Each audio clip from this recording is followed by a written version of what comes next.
السلام علیکم. ہم پڑھ رہے ہیں دی جناح آف پاکستان، ایک تاریخی بک جو کہ اسٹینلی ورپرٹ نے لکھی ہے.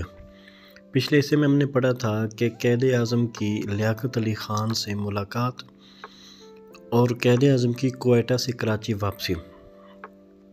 اب ہم پڑھیں گے فاطمہ جناح کی زندگی کا اذیت ناک لمحہ.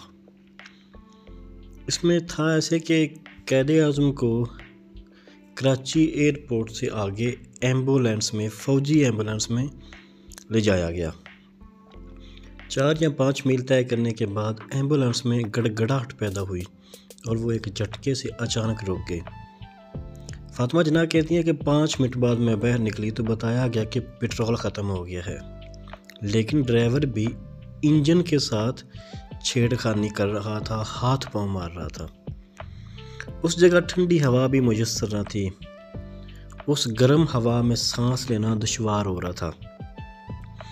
اس بے چینی کے ساتھ ساتھ سینکڑوں مکھیاں تھیں جو قائد اعظم کے چہرے کے ارد گرد منڈلا رہی تھیں، اور جناح میں مکھیوں کو اڑانے کی سکت بھی نہ تھی. دوسری ایمبولینس کی آمد کے انتظار میں سسٹر، نرس اور میں باری باری انہیں پنکھا جلتی رہتی.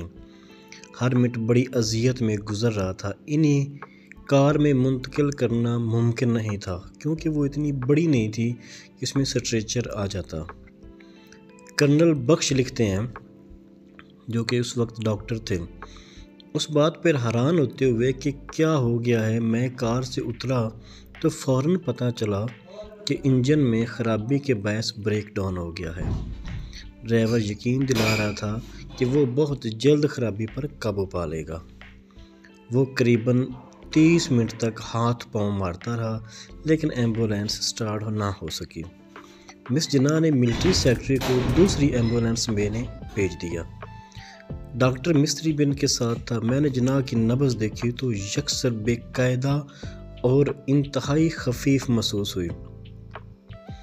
میں دوڑ کر گیا اور ایک تھرموس میں گرم چائے لے آیا.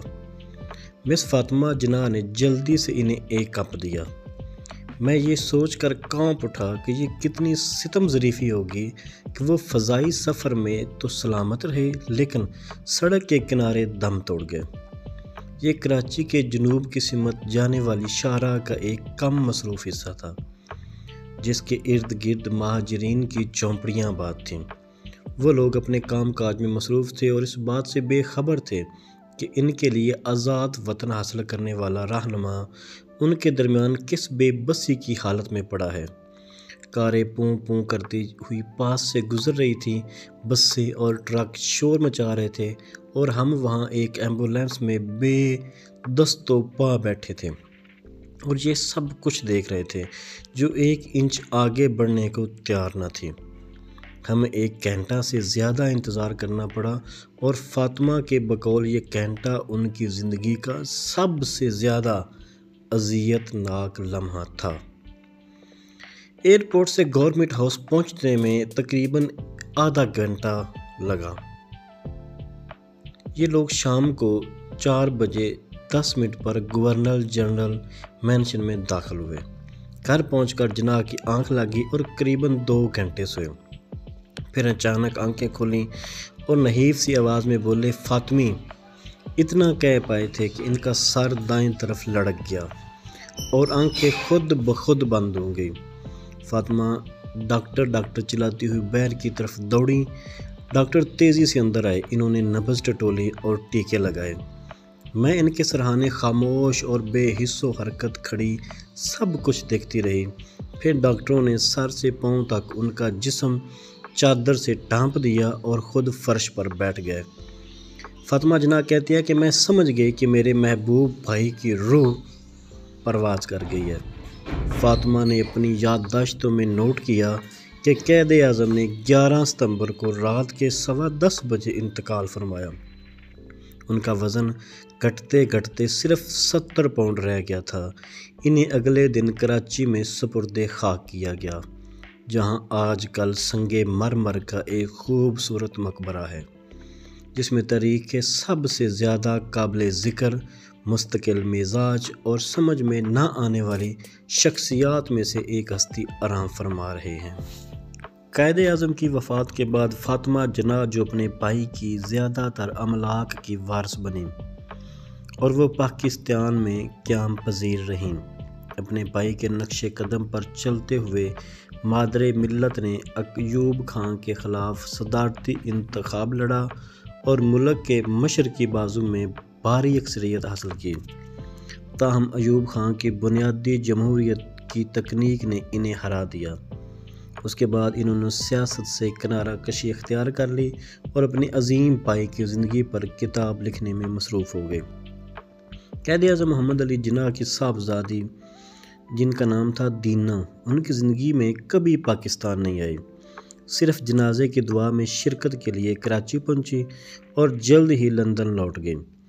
جب اس نے پارسی والدین کے ہاں جنم لینے والے عیسائی شخص نیول واڑیا کے ساتھ شادی کا ارادہ ظاہر کیا تھا تو قائد اعظم نے اسے باز رکھنے کی ہر ممکن کوشش کی اور اس حد سے بھی آگے چلے گئے جہاں تک سر ڈنشا پیٹٹ گئے تھے۔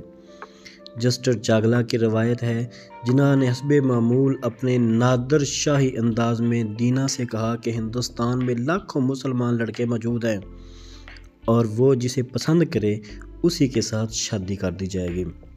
اس پر نوجوان صاحبزادی نے جو حاضر جوابی میں اپنے باپ سے بڑھ کر تھی برجستہ کہا، ابا جان، ہندوستان میں لاکھوں مسلمان لڑکیاں موجود تھیں، آپ نے ان میں سے کسی ایک کے ساتھ کیوں شادی نہیں کی تھی؟ باپ لاجواب ہو گیا اور اس نے شادی کے بعد اپنی لاڈلی اور چہیتی بیٹی کو دوبارہ منہ نہیں لگایا۔ گو دونوں میں خط و کتابت کا سلسلہ قائم رہا، تاہم جناح رسمی طور پر اسے مسز واڑیا کہہ کر مخاطب کرتے، اپنے دوستوں سے اس کے متعلق گفتگو کرنے سے اجتناب کرتے اور برملا کہتے کہ ان کی کوئی بیٹی نہیں۔ دینا جناح اور نیول واڑیا بمبئی میں رہائش پذیر تھے۔ ان کے 2 بچے ہوئے۔ کچھ عرصہ بعد دونوں میں علیحدگی ہو گئی۔ واڑیا نے، جو واڑیا کمرشل اور ٹیکسٹائل فرم کا مالک تھا، سارا کاروبار اپنے بیٹے کے سپرد کر دیا۔ وہی آج کل واڑیا انڈسٹریز لمیٹڈ کے بورڈ آف ڈائریکٹر کا سربراہ ہے۔ اس کے 2 بیٹے ہیں جو بمبئی میں رہتے ہیں۔ دینا کی ایک بیٹی بھی ہے، وہ برطانیہ میں رہتی ہے۔ جناح کی موت کے وقت وہ اتنی چھوٹی تھی کہ اپنے نانا کے بارے میں اسے کچھ یاد نہیں۔ نیول واڑیا نے دینا کو طلاق دینے کے بعد ہندوستان کو خیر باد کہا اور سوئٹزرلینڈ چلا گیا۔ دینا نیو یارک چلی گئی اور 1983 تک وہیں رہی۔ گویا جناح کی اصل آل اولاد میں سے کسی نے بھی پاکستان کو اپنا وطن بنانا پسند نہیں کیا۔ یہ تھی قائد اعظم محمد علی جناح کے نام پہ لکھی گئی ایک تاریخی بک۔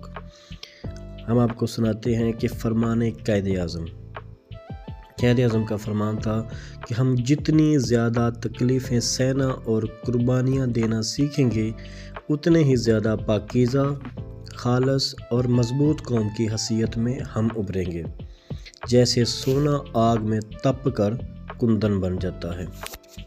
والسلام۔